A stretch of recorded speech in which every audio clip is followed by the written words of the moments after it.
um cidadão que era astrólogo e se apresentava também como filósofo sem ter sequer estudado a quinta série, né? Então era o que nós tínhamos lá nós tínhamos no Ministério da Saúde. Então eles resolveram fazer um experimento. Qual foi o experimento? Deixa a população de Manaus toda se contaminar pelo vírus e essa população que se contaminou, e ainda hoje você ouve isso, eu ouvi isso há poucos dias, não me lembro quem, mas eu estava num lugar e uma senhora começou a falar sobre isso, né, que ela tinha imunidade porque já tinha sido infectada com o vírus, né? Então deixam a população de Manaus se contaminar e ela vai obter o que eles chamavam, né, de imunidade de rebanho, ou seja, o vírus digamos assim, ele só contamina, ele vai contaminando as pessoas até certo ponto, né? E aí a partir desse ponto ele vai, quem se contaminou vai conseguindo imunidade, né? Seria uma imunidade de rebanho, só pode contaminar até determinado ponto. Agora o problema é que a Covid é uma doença cruel, ela mata mesmo. Então fazer uma experiência, né? Primeiro totalmente desautorizada tanto pela lei como pelos preceitos axiológicos que nós temos, né, acesso. Então totalmente. Aí você fazer um experimento desse, minha gente, é de uma crueldade que não tá, porque o tanto de gente que vai morrer antes que essa imunidade de rebanho seja alcançada, não tem, você não tem critérios para aferir isso, né? Quem perdeu parentes como eu, parentes e amigos, eu perdi primos, perdi minha mãe agora, semana passada, né, para o Covid, sabe que você não pode fazer um experimento desse. Então ele queria deixar de vacinar, né, a população e queria que a população alcançasse esse tal de imunidade de rebanho. Uma coisa totalmente esdrúxula, né? Bolsonaro não se empenhou em comprar vacinas, né? E aí você vê pessoas, inclusive do métier da cultura, né? Como aquela atriz lá que já foi a namoradinha do Brasil, uma completa, vocês me desculpem, mas é uma completa louca. Pessoa daquela não tem qualificativos, né, para descrever uma senhora daquela, né? Ela é tão louca e tão nazista mesmo, fascista, nazi-fascista, que ela propôs, né? Ela foi secretária de cultura, né? Tá me faltando o nome agora, mas vocês sabem de quem eu estou falando. Ela propôs que os comércios de pessoas que votavam ou votaram no PT fossem marcados com estrela. Olha, que coisa mais nazista, porque foi isso que aconteceu na Alemanha, quando Hitler subiu ao poder, quando ele se tornou chanceler, quando a coisa começou quando ele começou a ganhar poderes e mais poderes, né? O Mein Kampf, o livro dele, começou a ser lido, a ser distribuído na Alemanha. Então, uma coisa que teve que se fazer, uma coisa que ele ordenou que se fizesse, foi que marcasse todos os comércios com a estrela de Davi, né? Com a estrela de Davi. E os indivíduos também tinham que usar, né, na manga da sua camisa também uma estrela de Davi. Já pensou isso? Bolsonaro zombou de pessoas, né, imitando pessoas morrendo sem ar, né, dizendo que era mimimi, Vamos deixar de ser maricas. Eu acho interessante o Bolsonaro chorando agora. Eu acho muito interessante. Né? Porque tem um versículo lá na epístola de Tiago, no capítulo 2, né, de Tiago, que diz: o juízo será sem misericórdia para quem não usou de misericórdia. E foi isso que Bolsonaro fez, né? Ele foi uma pessoa extremamente ímpia, uma pessoa extremamente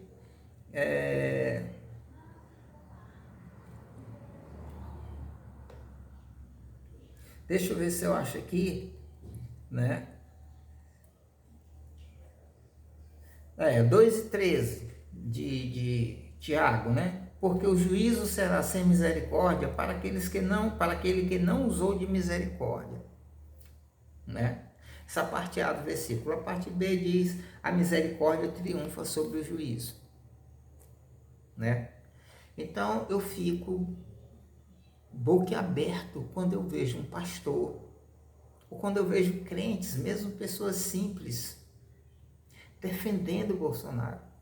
Olha lá, gente, há uma passagem, que eu estou falando de passagem mesmo, estou falando de passagem bíblica, eu estou falando de travessia, né? Digamos assim, uma passagem do Antigo para o Novo Testamento. O Antigo Testamento, ele tinha uma legislação, além da legislação ritualística, né, que dizia respeito à religião, ele tinha também ordenanças de cunho político para gerir a nação de Israel, que era uma teocracia, né? Era uma teocracia, né? Até o reinado de Davi, e mesmo depois do reinado de Davi ou de Saul, até o reinado de Saul, e mesmo depois do reinado de Saul, nós podemos dizer que era uma teocracia, né? Mas assim, então essa muita coisa no Antigo Testamento, ele visa isso. As pessoas não entendem isso, né? Eu estava vendo agora um documentário sobre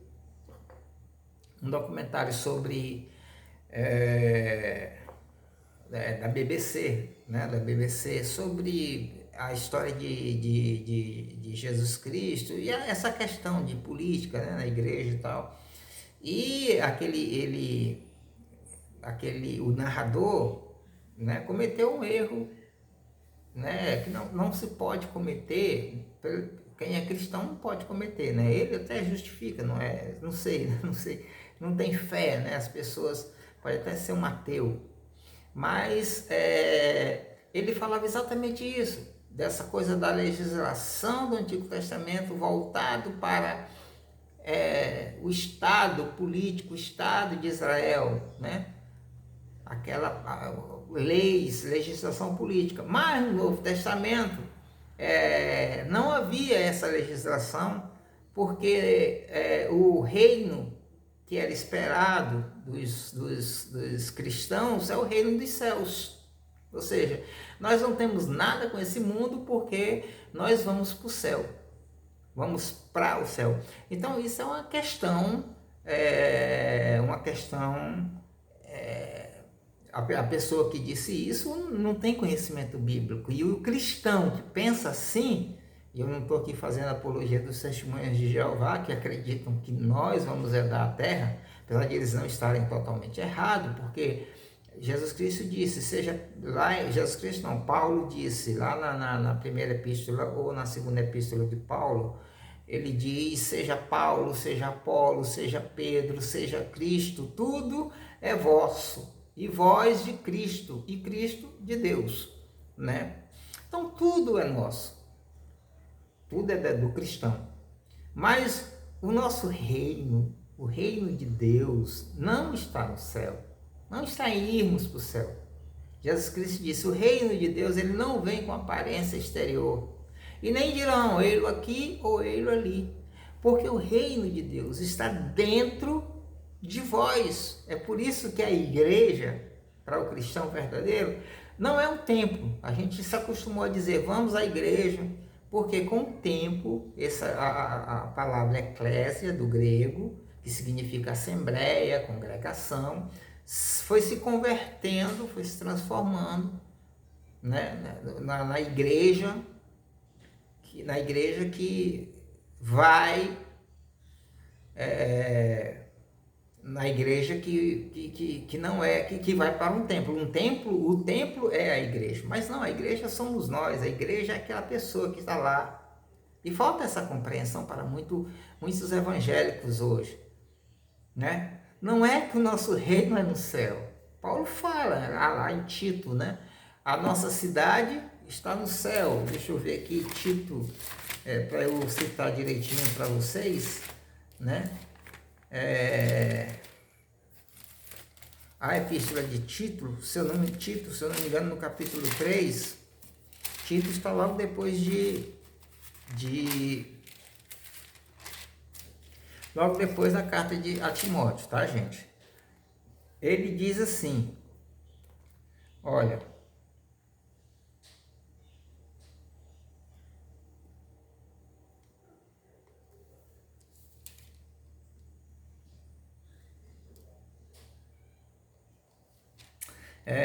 eu vou citar aqui o versículo 11, né, 12 e 13, né, que diz assim: pois a graça de Deus se manifestou, trazendo salvação a todos os homens. Ela nos ensina a abandonar a impiedade e as paixões mundanas, para que vivamos neste presente século sóbria, justa e piedosamente, aguardando a bendita esperança e o aparecimento de nosso Senhor Jesus Cristo, de nosso grande Deus e Salvador, Cristo Jesus, né? Não era bem esse o versículo que eu queria, porque o que eu queria mesmo é o versículo que diz que a nossa cidade, né, está nos céus. A nossa cidade está nos céus. Eu não vou encontrar aqui, como eu disse para vocês, eu estou com a cabeça muito, né, muito...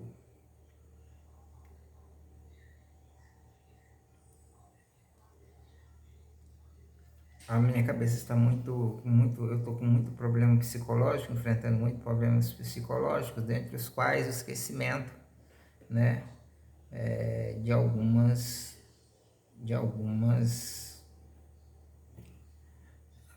coisas, né? Bem, mas lá em Tito está dizendo que nós, né, a igreja, nós aguardamos, a nossa cidade está no céu, de onde esperamos o nosso Senhor e Salvador Jesus Cristo. Tudo bem, isso é um fato, né? A Bíblia fala do arrebatamento, que a igreja será arrebatada ao encontro do Senhor nos ares.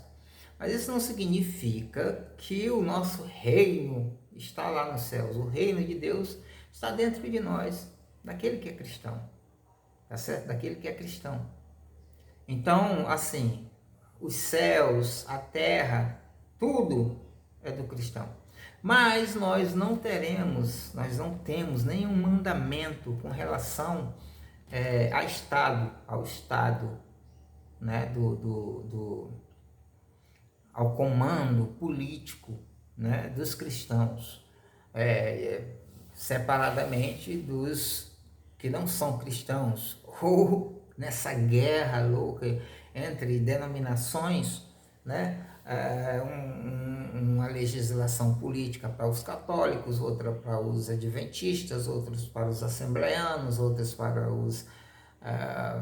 os congregacionistas, né, outros para os ateus. Não, o governo político é um só, tá?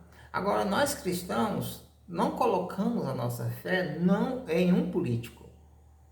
Ninguém, nenhum político de direita ou de esquerda, a nossa fé não está nele, a nossa fé está em Jesus Cristo. Então, pensem como eu recebi esse tipo não foi uma, não foi duas, não foram duas, não foram três vezes, foram várias vezes esse tipo de mensagem, né, de que Bolsonaro é a salvação do Brasil.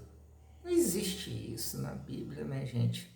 Vocês vão lembrar da segunda viagem de Paulo, quando ele chegou na cidade de Filipos, né? Ele foi preso. Eu não vou dizer aqui porque já está muito longo o vídeo. Eu não vou dizer aqui porque ele foi preso, mas ele foi preso. E a Bíblia diz que ele e Silas à meia-noite cantavam canções, né? E devido a isso houve um terremoto, as celas se abriram todas e o carcereiro, achando que todos estavam mortos, né? Ia tirar a vida, pegou a própria espada para tirar a vida. E Paulo disse: não te faças nenhum mal, porque todos nós aqui estamos. E aí o carcereiro se aproximou de Paulo e disse: senhores, o que farei para ser salvo? Paulo disse: crê no Senhor Jesus Cristo e serás salvo, tu e a tua casa. Então, minha gente, não existe esse negócio de a salvação do Brasil, a salvação. Não é Bolsonaro. E já teve gente que teve o absurdo de dizer para mim, e é uma pessoa que me conhece, que sabe o conhecimento que eu tenho da palavra de Deus, né? Pessoa não estou me jactando, gente, eu estou só falando de fato. Porque você pode dizer para uma pessoa qualquer, uma pessoa humilde lá, que nunca leu a Bíblia, ou que leu muito malmente a Bíblia, né? Eu estou aqui com neologismos, eu acho. Você pode dizer qualquer coisa e essa pessoa achar que é verdade, mas você não pode dizer para um estudioso da Bíblia, para uma pessoa que lê a Bíblia desde os 6 anos de idade, não só lê, estuda a Bíblia, que Bolsonaro é a salvação da igreja.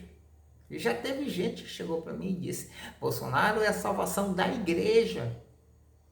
Olha a condição em que muitos evangélicos colocaram.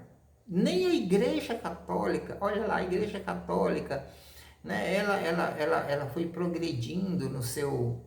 Eu vou usar essa palavra panteão, eu vou pedir aos meus irmãos católicos que não se zanguem, que não se irritem comigo. É só por falta de uma palavra melhor, minha gente, porque realmente minha memória está um pouquinho abalada.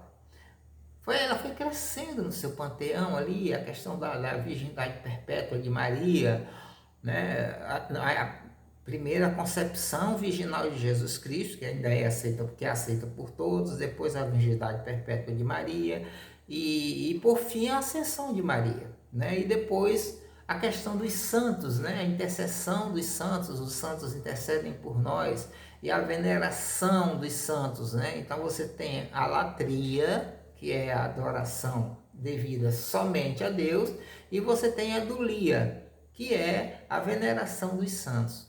Agora, com relação a Maria, você tem a hiperdulia, né? A Maria. E a igreja, eu creio também que seja a latria, né? Então, são termos gregos que significam adoração e veneração. Latria, adoração, dulia, veneração. Então, eles acham que há uma veneração, a igreja católica, uma veneração, uma diferença entre a veneração de imagens e a adoração de imagens, né? Mas nem a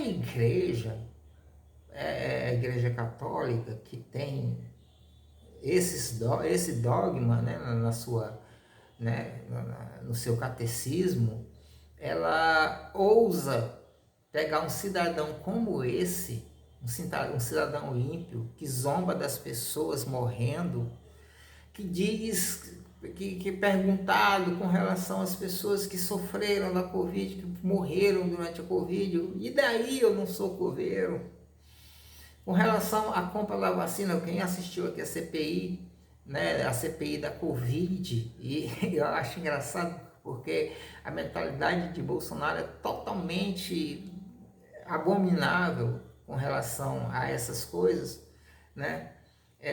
A mente dele não faz sentido, ele, Damares, né? A própria Michele Bolsonaro, não faz, eles não têm cadeamento de ideias, eles não têm um pensamento, um raciocínio lógico. Quando o Bolsonaro fala, eu acho que Aristóteles e outros filósofos que basearam-se muito na lógica, né, de Descartes, Kant, Hegel, né, até mesmo Marx, dentre outros, né, os existencialistas, por exemplo, qualquer um, porque a filosofia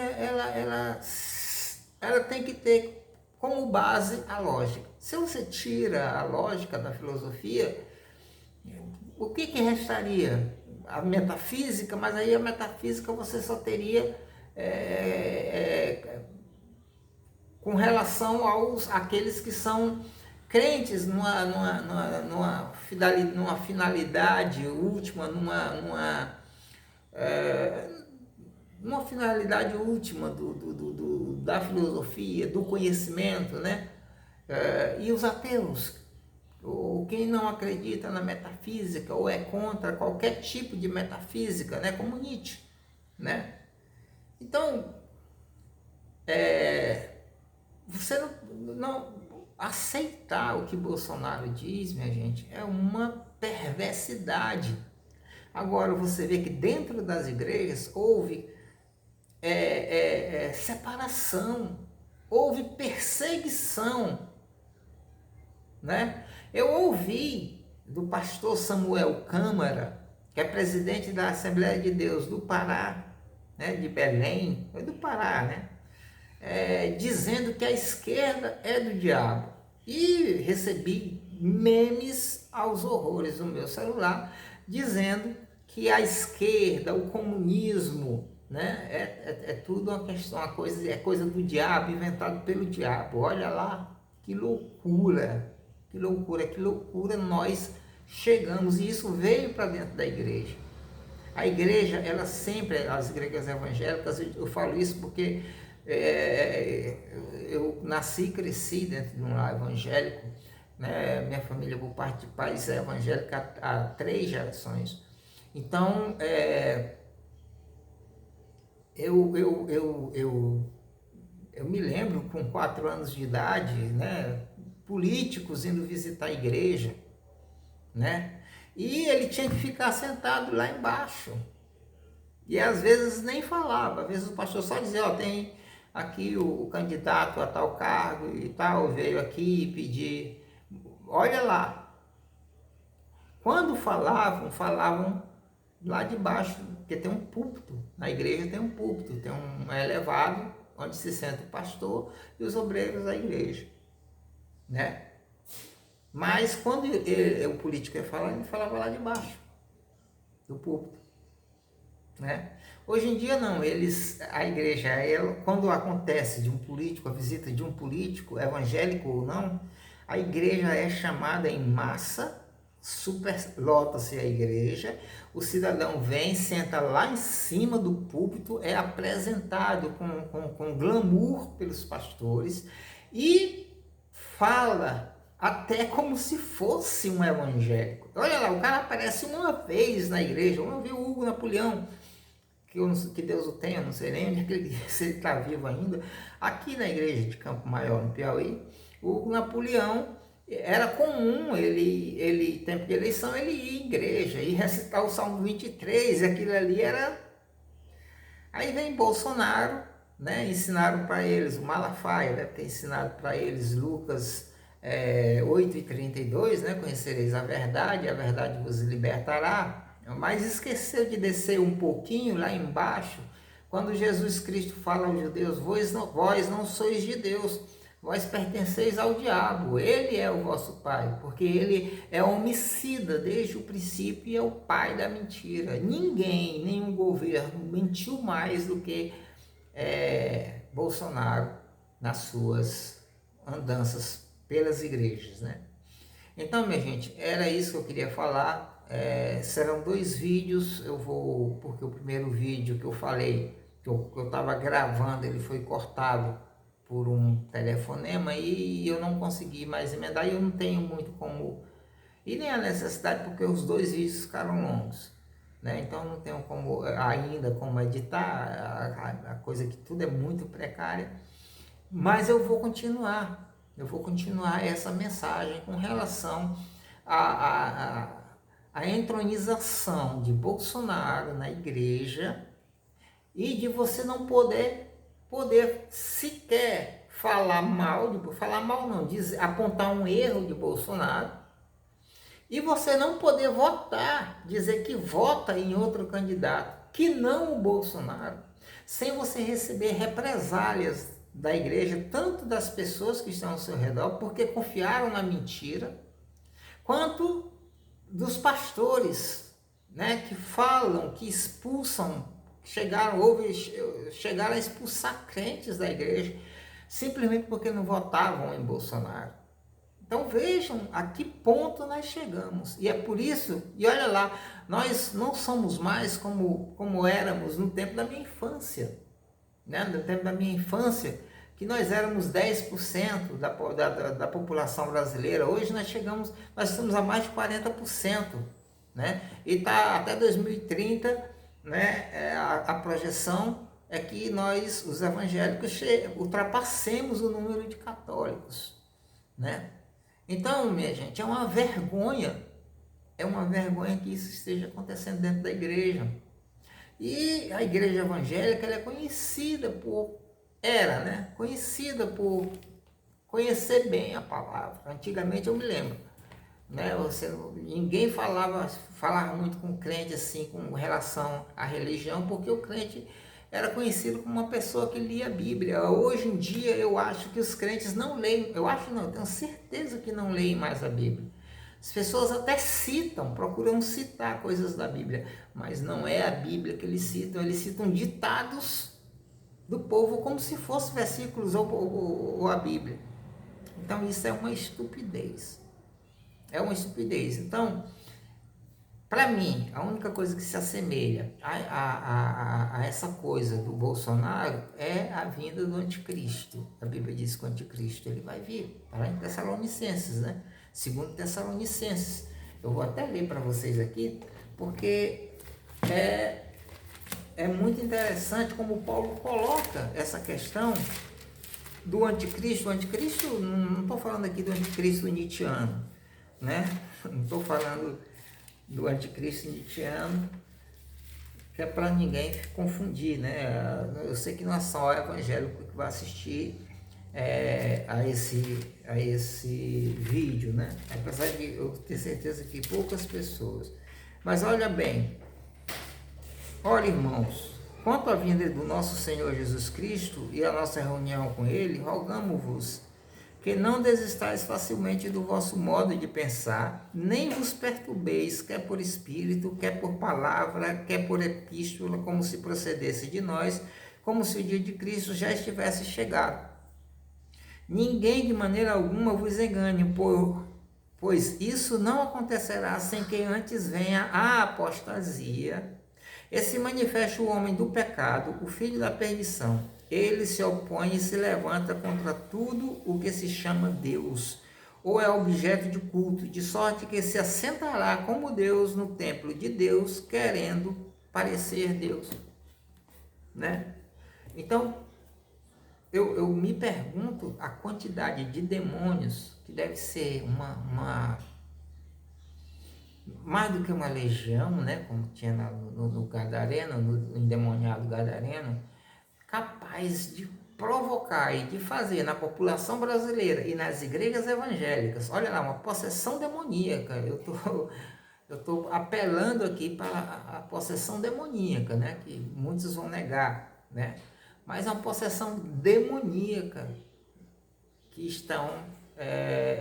que está acontecendo. Esse homem só pode agrupar em si mentindo o tanto que ele mente, xingando o tempo que ele xinga, desejando a morte das pessoas o tanto que ele deseja, né? Esse cidadão entrando dentro das igrejas e recebendo o apoio da igreja, de tal maneira que colocando cristãos contra cristãos, irmãos contra irmãos, né? Esse cidadão só pode estar possesso de uma legião demoníaca enorme. Então, eu vou gravar outros vídeos nesse sentido. Eu vou ficando por aqui porque o vídeo está longo demais. Vocês estão vendo aqui que eu não tenho nenhuma... Eu tenho até algumas ferramentas já instaladas, mas a pressa de passar o vídeo já não vai me permitir editá-lo. Tá ok? Então é isso, minha gente. Até mais. Logo, logo nós voltamos. Se você assistir esse vídeo, eu lhe peço, por favor, né? Não é questão nem de monetização do vídeo, é questão de mais pessoas ouvirem essa mensagem, porque essa mensagem ela é necessária, principalmente para a igreja. Nós temos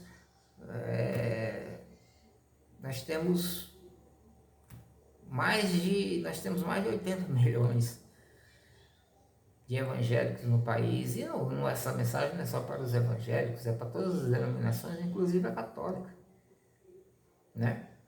Então não pode, olha lá o que está acontecendo nas portas dos quartéis, veja se não é uma influência maligna, veja como esse povo se comporta. Há mais de 50 dias na sarjeta, sob chuva, pegando leptospirose, perdendo casamento, perdendo filhos, mas continuam lá. Agora imagina quando for a ascensão do anticristo. E olha lá, ao contrário do que muito crente acha, eu creio, eu acredito que a igreja passará sim pela grande tribulação. Ah, mas precisa sim. Eu tenho um grande irmão, um grande amigo meu, irmão em Cristo, que diz, que prega, né, que a igreja não passará pela grande tribulação. Isso é coisa já do século antepassado, né? Já começou a surgir essa ideia, mas os crentes até o século antepassado acreditavam sim que a igreja ia passar pela grande tribulação. Depois, né, com teólogos como Scofield, entre outros, espalhou essa ilusão de que a igreja não vai passar. Olha bem como a igreja está se comportando agora. Veja se essa igreja não precisa. Tudo bem, nós somos salvos pela fé. E é por isso, né, que não é um comportamento com relação a um político que vai tirar a salvação de uma pessoa, mas que essa pessoa precisa passar por um processo de lavagem espiritual, precisa. Então, até a próxima, nós iremos gravar mais vídeos aqui. Desculpem se ficou muito longo. Se ouviu o vídeo, dê um like, né? Se inscreva no canal, passe para mais gente, que nós vamos tentar fazer diariamente. Se eu não conseguir fazer diariamente, é por causa dos meus problemas de saúde. A questão não é monetização, já falei, eu não vivo disso, não preciso viver disso, né? Mas é isso aí, minha gente. Até mais. Como diria o professor Paulo Giraldelli, eu faço sempre um apelo que vocês ouçam Paulo Giraldelli, porque não é apenas informação, né? Mas é uma aula, cada vídeo dele. Como diz o professor Paulo Giraldelli, daqui a pouco a gente volta.